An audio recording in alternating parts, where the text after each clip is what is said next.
उत्तराखंड के मुख्यमंत्री पुष्कर सिंह धामी बुधवार को अल्मोड़ा के सोबन सिंह जीना विश्वविद्यालय पहुंच रहे हैं, जहां वे नए प्रशासनिक भवन का भव्य उद्घाटन करेंगे। सीएम के इस महत्वपूर्ण दौरे को लेकर जिला प्रशासन और पुलिस विभाग पूरी तरह अलर्ट मोड पर है। जिलाधिकारी अंशुल सिंह और एसएसपी चंद्रशेखर घोटके ने खुद कार्यक्रम स्थल का जायजा लेकर सुरक्षा, पार्किंग और ट्रैफिक प्लान से जुड़ी सभी तैयारियां पूरी कर ली हैं। इस नए प्रशासनिक भवन के शुरू होने से यूनिवर्सिटी के कामकाज में तेजी आएगी और छात्रों को बेहतर सुविधाएं मिलेंगी। भवन है जो एसएचजे कैंपस का है और वीसी साहब के मार्गदर्शन में बड़ा अच्छा सा हमारा कैंपस ये बन गया है। यहाँ हमारे एग्जामिनेशन की जो चेकिंग होती है और जो इवैल्यूएशन होता है वो किया जाएगा। वीसी सर का ऑफिस भी यहाँ रहेगा। इसके साथ साथ बाकी जो फैकल्टीज रहेंगे उनके भी ऑफिस रहेंगे, कॉन्फ्रेंस हॉल रहेगा। तो एक बहुत ही आधुनिक फैसिलिटी यहाँ बनाई गई है। मैं आशा करता हूँ ये एक बेसिकली इंस्पिरेशन रहेगा आगे का जो हमारे इंस्टीट्यूशनल बिल्डिंग होती है कि इसी तरीके से हम करें। भवन है, कल इसका माननीय मुख्यमंत्री जी उद्घाटन करने जा रहे हैं। इसकी करीब 29 करोड़ के आसपास के बजट में इसको तैयार किया गया है। इसमें हमारे ग्राउंड 3 फर्स्ट फ्लोर और सेकंड फ्लोर जो है वो ऑफिसेज हैं। नीचे ग्राउंड फ्लोर में कैफेटेरिया एक बहुत सुंदर सा बना है, एक बहुत अच्छा हॉल बना है। और उसके टॉप फ्लोर में जो एग्जाम आप जानते हैं कि बहुत ही इंपॉर्टेंट जगह होती है, इंपॉर्टेंट चीज़ होती है, उसकी सैंक्टिटी मेंटेन करने के लिए टॉप फ्लोर में कर दिया, आइसोलेटेड कर दिया, जो कि इसका एक्सेस कोई ना कर पाए। तो इसके साथ साथ ही कल कुलपति आवास का जो है उसका भी लोकार्पण होगा और प्रशासनिक भवन का भी लोकार्पण होगा। और इसमें आज जैसा जिला प्रशासन और पुलिस प्रशासन से मेरी बात हुई, उनकी सारी तैयारियां पूरी हो चुकी हैं। कल इसका भव्य उद्घाटन किया जाएगा। कल माननीय मुख्यमंत्री महोदय द्वारा अल्मोड़ा क्षेत्र अंतर्गत जो है 2 कार्यक्रम किए जाएंगे, जिसमें यहाँ पे एसएसजी यूनिवर्सिटी के एडमिनिस्ट्रेटिव ब्लॉक का लोकार्पण किया जाना है। इसके अलावा उदय शंकर नाट्य अकेडमी में एसडीजी अचीवर्स अवार्ड का भी उनके द्वारा जो है वितरण किया जाना प्रस्तावित है। इस पूरे कार्यक्रम को लेकर जो है तैयारियां पूरी तरीके से तैयारियां हो चुकी है। फोर्स का डिप्लॉयमेंट हो चुका है और सभी संबंधित को निर्देश भी दिए गए हैं कि यातायात व्यवस्था भी बनाए रखेंगे ताकि लोगों को भी कोई असुविधा ना हो। और एक सुरक्षित इसमें ये जो है पूरा कार्यक्रम संपन्न कराने के लिए अल्मोड़ा पुलिस पूरी तरीके से तैयार है। देहरादून में स्वच्छता और पर्यावरण संरक्षण को लेकर एक अनोखी मुहिम शुरू हुई है।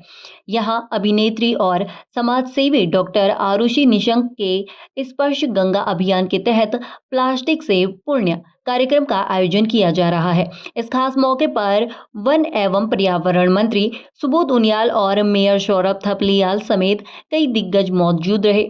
पीएम मोदी के स्वच्छ भारत मिशन से प्रेरित अभियान का मुख्य मकसद 4 धाम यात्रा मार्गों को प्लास्टिक मुक्त बनाना और लोगों को जागरूक करना है। देखिए, स्पर्श गंगा अभियान के तहत आरुषि निशंक जी के द्वारा आज जो प्लास्टिक से पूर्ण थीम पर इस कार्यक्रम का आयोजन किया, निश्चित रूप से एक पवित्र कार्यक्रम है और जिसमें प्लास्टिक से जो होने वाले खतरे हैं और जिससे पर्यावरण के साथ साथ आने वाली पीढ़ी के भविष्य जिस पे दांव पे लगा है, उसको चेतावनी के रूप में लोगों को जागरूक करने के लिए जिस तरह इस कार्यक्रम का आयोजन किया, मैं समझता हूँ इस तरह के कार्यक्रम में जाने की आवश्यकता है कि लोगों को प्लास्टिक और पर्यावरण जिस तरह से दूषित हो रहा है, इस खतरे की आशंका को देखते हुए लोग सतर्क रहें और कहीं ना कहीं हर व्यक्ति अपने स्तर से इस पुण्य कार्य में अपनी भागीदारी रखे। क्योंकि आज प्रधानमंत्री जी ने भी किल प्लास्टिक के थीम पर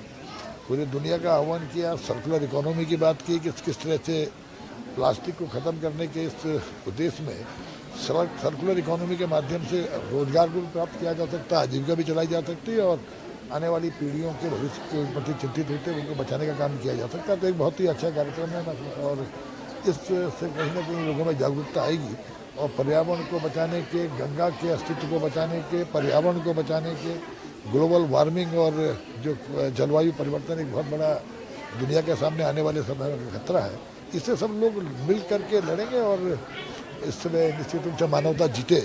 इसके लिए आवश्यकता है कि इस तरह के कार्यक्रम हों और लोगों के अंदर इस खतरे को चेतावनी के रूप में लेते हुए लोग अपनी भागीदारी सुनिश्चित करें और अपने जीवन का एक मिशन इसको बनाएं, लाइफ मिशन के रूप में प्लास्टिक का अंत करने के साथ साथ पर्यावरण को बचाने की मुहिम में अपनी सहभागिता लोग तय करें। इसके लिए मैं इस कार्यक्रम के लिए आरुषि निशंक जी को बहुत बहुत साधुवाद भी देता हूँ कि उन्होंने एक अच्छे कार्य को लेकर के जिसमें जिन्होंने पुण्य से इसको जोड़ करके देवभूमि की जो हमारी एक लोगों के बीच में एक हम लोगों की छवि है कि हम देवभूमि के लोग हैं, और जिस भूमि में देवताओं के दर्शन करने के लिए जो यात्री आता है तो वो हमारी आर्थिकी का एक बहुत बड़ा स्रोत है। वो हमारी यहाँ राज्य के लोगों की आजीविका का एक बहुत बड़ा स्रोत है। तो वो प्लास्टिक से इस देवभूमि के अस्तित्व को भी बचाया जा सके इसके लिए, ताकि ये यात्री भी हमारी देवभूमि में आते रहें। इसके लिए आवश्यक है कि आदमी पर्यावरण को होने वाले संभावित खतरों से के प्रति जागरूक बने, और खासकर प्लास्टिक जो कि आम रोजमर्रा की जिंदगी में एक हिस्सा हमारा बन गई, उससे बचने का काम करें, उससे गुरेज करें। उत्तराखंड के पूर्व मुख्यमंत्री और महाराष्ट्र के पूर्व राज्यपाल भगत सिंह कोश्यारी को देश के प्रतिष्ठित पद्म भूषण सम्मान से आज नवाजा गया है। इस बड़ी उपलब्धि से उत्तराखंड और विशेषकर अल्मोड़ा के भाजपा कार्यकर्ताओं में भारी उत्साह है। इसी खुशी में आज अल्मोड़ा के चौघानपाटा में भाजपा नेताओं ने जमकर जश्न मनाया और एक दूसरे को मिठाई खिलाई। कार्यकर्ताओं का कहना है कि ये सम्मान कोश्यारी जी के दशकों लंबे संघर्ष, सादगी और राष्ट्र सेवा का प्रतिफल है। बहुत वरिष्ठ नेता, पूर्व के मुख्यमंत्री और खाटी जनसंघी ऐसे आदरणीय भगत सिंह कोश्यारी जी को पद्म भूषण का जो पुरस्कार कल राष्ट्रपति जी के द्वारा दिया गया है, उसी के उपलक्ष्य में आज भारतीय जनता पार्टी जिले अल्मोड़ा और नगर मंडल अल्मोड़ा की ओर से यहाँ मिष्ठान वितरण का कार्यक्रम किया गया। और हम आदरणीय भगत सिंह कोश्यारी जी के स्वस्थ जीवन की और कामना करते हैं और आशा करते हैं कि लगातार उन्नति के पथ पर आगे बढ़ते रहें और एक दिन उन्हें भारत रत्न का पुरस्कार मिले। यही हम सब भारतीय जनता पार्टी के कार्यकर्ताओं की आशा और अपेक्षा। भारतीय जनता पार्टी के वरिष्ठ नेता, पूर्व में उत्तराखंड के मुख्यमंत्री और महाराष्ट्र के पूर्व में राज्यपाल आदरणीय भगत सिंह कोश्यारी जी को देश का सर्वोच्च नागरिक सम्मान पद्म भूषण पुरस्कार मिलने पर कल उनको विधिवत रूप से वो मिला है। उसके सम्मान में आज हम यहाँ पर मिष्ठान वितरण कर अल्मोड़ा भारतीय जनता पार्टी की ओर से इसमें खुशी व्यक्त कर रहे हैं। और भारतीय जनता पार्टी के वरिष्ठ नेता जिन्होंने बहुत एक नामती चेटाबगढ़ जैसे एक छोटे से गांव से लेकर बहुत बड़े राज्य का राज्यपाल होने का गौरव हासिल किया और संगठन के साथ साथ ही सरकार के साथ ही शिक्षा के क्षेत्र में अभूतपूर्व कार्य उनके द्वारा अपने समय में किया गया। ऐसे वरिष्ठ, ऐसे भारतीय जनता पार्टी के जो हमारे बहुत ही यशस्वी नेता रहे, उनके सम्मान में उनको एक पद्म भूषण जो सम्मान मिला है, उसके अवज में हम सब लोग आज यहाँ पे खुशी व्यक्त कर रहे हैं। हम उनके उज्जवल भविष्य की कामना करते हैं। बढ़ती महंगाई और बेरोजगारी के खिलाफ युवा कांग्रेस ने आज अनोखे अंदाज में झोटा बुग्गी यात्रा निकालकर जोरदार प्रदर्शन किया।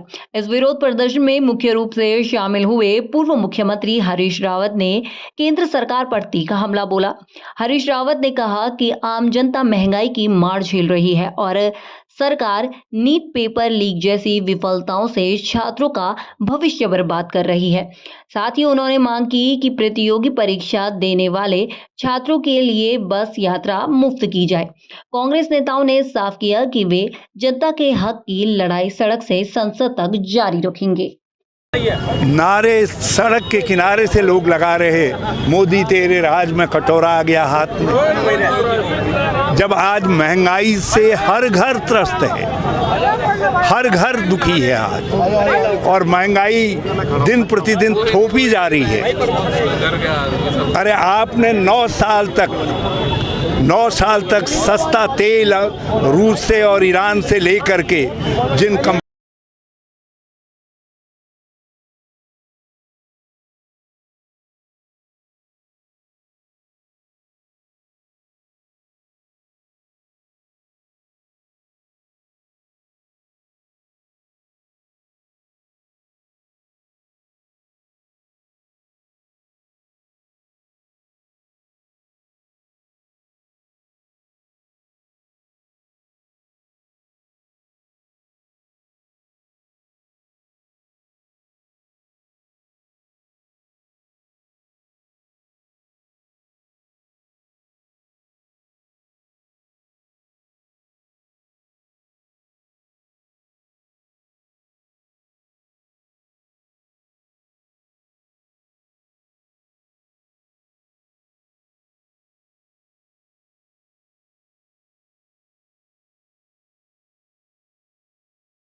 उत्तराखंड में चुनावी साल के नजदीक आते ही सियासी दल बदल का दौर तेज हो गया है।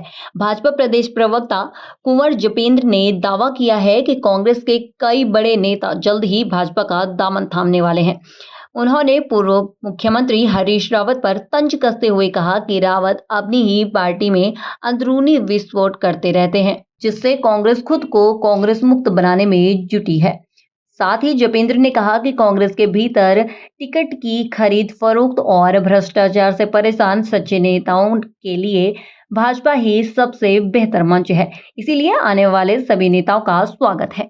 एक दिन पहले पूर्व मुख्यमंत्री कांग्रेस के, जिन्हें उत्तराखंड के अंदर राष्ट्रपति शासन लगवाने का भी क्रेडिट जाता है, हरीश रावत जी एक लाइव में बैठे हुए थे और उस लाइव में वो ये कहते हुए सुनेंगे कि कांग्रेस के अंदर नेतृत्व करने वालों की कमी नहीं है।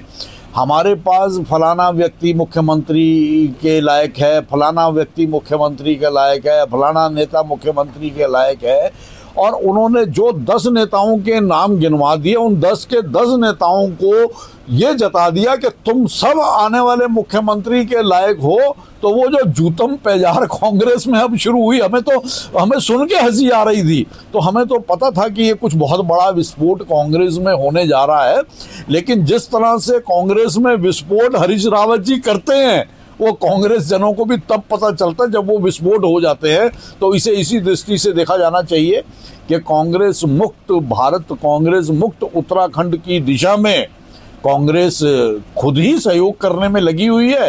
तो हम तो जो अच्छे लोग हैं, जो कांग्रेस के भ्रष्टाचार से त्रस्त हैं, जो टिकट को खरीदने और बेचने का विरोध करने वाले लोग हैं कांग्रेस में, और वो राष्ट्र हित की राजनीति के साथ खड़े होना चाहते हैं, तो उनके लिए भारतीय जनता पार्टी से अच्छा मंच कोई भी नहीं है। और जो आएगा उसका स्वागत है और जो भेज रहा है उसका भी स्वागत है।